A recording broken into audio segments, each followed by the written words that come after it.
কেমন আছো তোমরা সবাই? Welcome to my channel. আমি অনুপমা, আমি বেশ ভালোই আছি। চলো পুজোর আগে একবার আমার সাথে গড়িয়াহাটটাও ঘুরে আসি।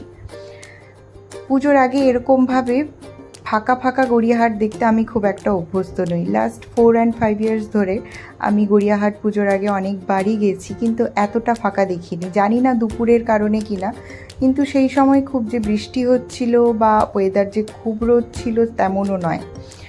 তারপরে দেখলাম কিন্তু আস্তে আস্তে করে ভিড়টা একটু বাড়তে থাকলো। আচ্ছা, এই ফুলটার নাম তোমরা কি কেউ জানো, বা এটা আদৌ ফুল কি নাকি কেউ জানো? আমার কোনো আইডিয়া নেই। তো আমরা গেলে ব্যাগের দোকান, মোবাইলের কভারের দোকান, এগুলোতে কিন্তু আগে ভিড় জমাই। কারণ হচ্ছে এগুলো গড়িয়াহাট স্প্ল্যানেডের মানে কি বলবো, এলে এগুলোর জন্যই মেনলি আসা হয়। আর দেখো এইবারে হচ্ছে গিয়ে মনে হচ্ছে যে হ্যাঁ, পুজোর সময় গড়িয়াহাটে এসেছি।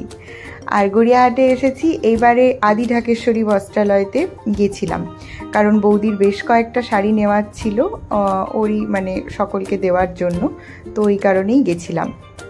তো চলো, এখানকার কালেকশান তো বরাবরই খুব ফেমাস। যারা যারা শাড়ি কেনাকাটা করো, আমার অতটা নলেজ না থাকলেও তোমরা যারা কেনাকাটা করো তোমরা জানবেই আদি ঢাকেশ্বরী বস্ত্রালয়ের স্পেশালিটি। আর এই যে দেখো, বৌদি তো এসেই লেগে পড়েছে, আর আমি আর কি করব, আমি বসে বসে ভিডিও করছি। আর বাবা রে, এই শাড়িটার দাম দেখে তো আমি পুরো অবাক হয়ে গেছি। ওই সেগমেন্টটা ওনারা খুলতেই চাইছিলেন না, আমি জোর করে বললাম, তখন বললেন যে এই সেগমেন্টটার দামের নাকি স্টার্টিংই এইটা থেকে 1 লাখ 1.5 লাখ অবধি আছে। আমি বললাম না না, ওটা খোলারই কোনো দরকার নেই, ওটা ওখানেই থাক, ওখানেই ভালো লাগছে দেখতে।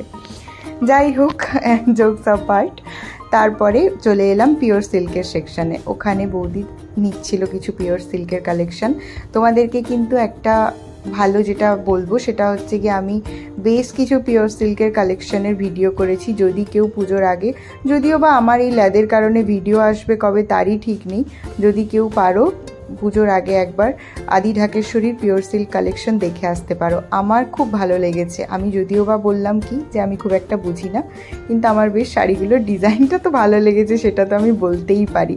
তোমরাও এক এক করে দেখে নাও কেমন লাগলো তোমাদের।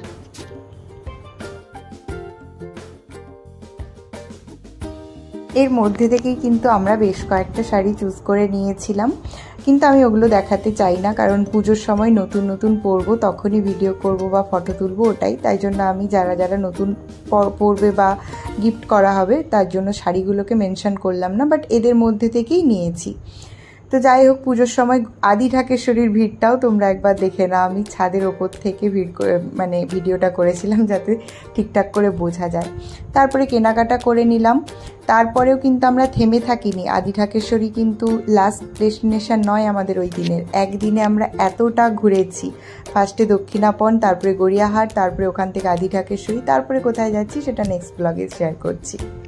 ততক্ষণ অবধি স্টে টিউনড। আর হ্যাঁ, ভালো লাগলে do like, comment, share and subscribe my channel. Tata, keep smiling.